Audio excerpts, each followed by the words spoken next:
What's going on, movie goers? If you're new to the channel, my name is Christian. Welcome to Serial Productions. Taika Waititi, you guys. Taika Waititi is claiming that they have the best Marvel villain. They have the best Marvel villain, that being Gorr the God Butcher, played by Christian Bale. Yes, Christian Bale is Gorr the God Butcher. If you don't know that by now, where have you been at?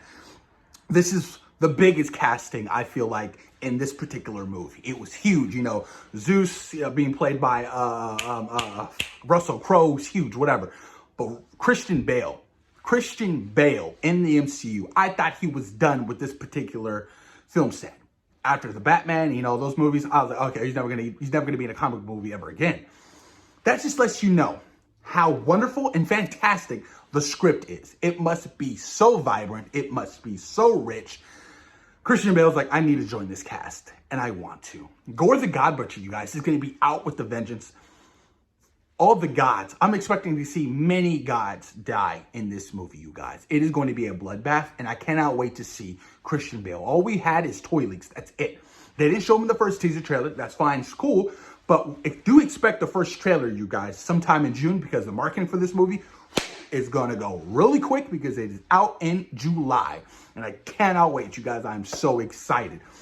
But yeah, man, he's claiming that, you know, Christian Bale is going to be the best Marvel villain of all time. Ooh, look, that's not really saying much. I mean, Marvel villains have always been just okay. I mean, let's throw a couple out there that I like. I don't consider Killmonger to be a villain. I consider him to be an antagonist with motives that were very questionable. But you can kind of side with Killmonger. Hela in Thor Ragnarok, decent villain. William Dafoe as the Green Goblin in Spider-Man No Way Home that we had last year, absolutely top-notch villain. And then you have Thanos, the Infinity Saga, one of the greatest villains of all time. One of the greatest villains of all time, up there with Darth Vader. The presence of Thanos has been felt for the last 10 years. Fantastic stuff. Winter Soldier, not necessarily a villain, antagonist more so.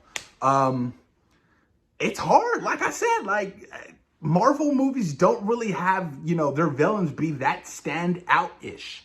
You know what I'm saying? Like it's really difficult. Like let's look up this. I mean, I got to look into this because I feel like with Marvel villains, it's hit or miss, man. Ultron, okay, Ultron was a cool villain or whatever. Loki, the villain in the first Avengers movie. Okay, you know, I consider Loki to be the villain. Okay, Loki was a good villain. Zemo, you know, I guess Zemo was a good villain because essentially he did what he set out to do without ever throwing a punch. He got the Avengers to disassemble and fight each other. And that was one of the main reasons why the Avengers lost against Thanos, because of Zemo. So I guess I'll throw Zemo up there. The Abomination, Ego, Whiplash, you know what I'm talking about? Like, Vulture was a good villain, you know. Mysterio, not so much. Ronan the Accuser, Caecilius, Malekith, you know, Alexander Pierce, the Grand Master, Ghost. Like I said, man, it's hit or miss. You know, they haven't really had the greatest villains that are so memorable, you know. I feel like, you know, if I had to rank my favorite antagonists / villains, it definitely would be Killmonger, not in any order. Killmonger, Thanos, Vulture was great. Green Goblin was great. I feel like I'm missing somebody. Ultron was cool. Loki, of course. And that's it, you know? It's really hard, you know? So to throw Christian Bale underneath that category isn't really saying much. But that doesn't, you know, stop my level of excitement to see Christian Bale perform one of these villainous, fucking terrifying villains of all time, of that being Gorr the God Butcher, who is out for, you know, who is out for every single god. Like, I'm excited. And one of the Moonlight writers actually teased that, you know, there was talks of, you know, kind of teasing Gorr the God Butcher in, you know, Moon Knight. You know, that would have been cool, you know. We're dealing with the gods in Moon Knight. Essentially, we saw, what, how many gods in that show?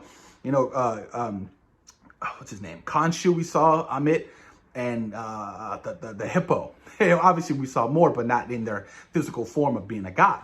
But, you know, we are really diving deep into the multiverse, Secret Wars possibly, and gods. You know, this feels very, very different in the MCU going into Phase 4. Very different. And that's what they wanted. They don't want a rehash of the Infinity Saga. It's a very different saga. It's a very different feel. And I'm completely with it. And a lot of people are complaining. It's like, oh, you know what? The MCU right now just feels so directionless. And I was like, oh, I get where you're coming from, but I think that's what they want. That's what it want. That's what Kevin Feige and Marvel Studios want this to feel so far. The multiverse kind of is spontaneous and it's insane in its own world. You know, the fact that the incursion is going to bring two worlds together and we're going to see multiple characters, different variants of each other, possibly fight each other, and then having Kang be the next possible big bad in the MCU is completely fine with me. But I'm excited, man. Like I said, there's just so much to look forward to with, you know, this next couple of sagas coming in the MCU. You know, Gorr the God Butcher claiming being the best villain in the MCU. It's pretty exciting. And of course, sorry, I forgot to mention Wanda. Scarlet Witch was definitely a top-notch villain as well. She was fantastic. I do think that, you know, she's up there with Thanos for that villain rank. She's absolutely fantastic. Oh, so freaking good, man. So good. Her body count was insane in that movie. Insane. Box office update, you guys. $688 million worldwide in its second week. Very impressive. Can it reach $1 billion? And does a comic book movie have to reach $1 billion to be successful? I don't necessarily think so. So it's about to make $700 million. Critically, it's a lot of fun. Fans fucking love it. It's a success in my eyes. It doesn't have to reach $1 billion. You know what I mean? A lot of fans have that precedent of, if it doesn't make $1 billion, it's not a success. If it doesn't make $1 billion, it's not a good hit.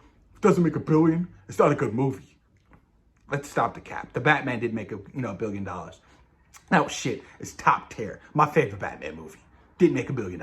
Relax. But post your comments down below. Let me know what you guys think about Taika gassing up Christian Bale as Gorr the God Butcher, claiming that they have the best villain in the MCU thus far. Post your comments down below and let me know what you guys think. Peace.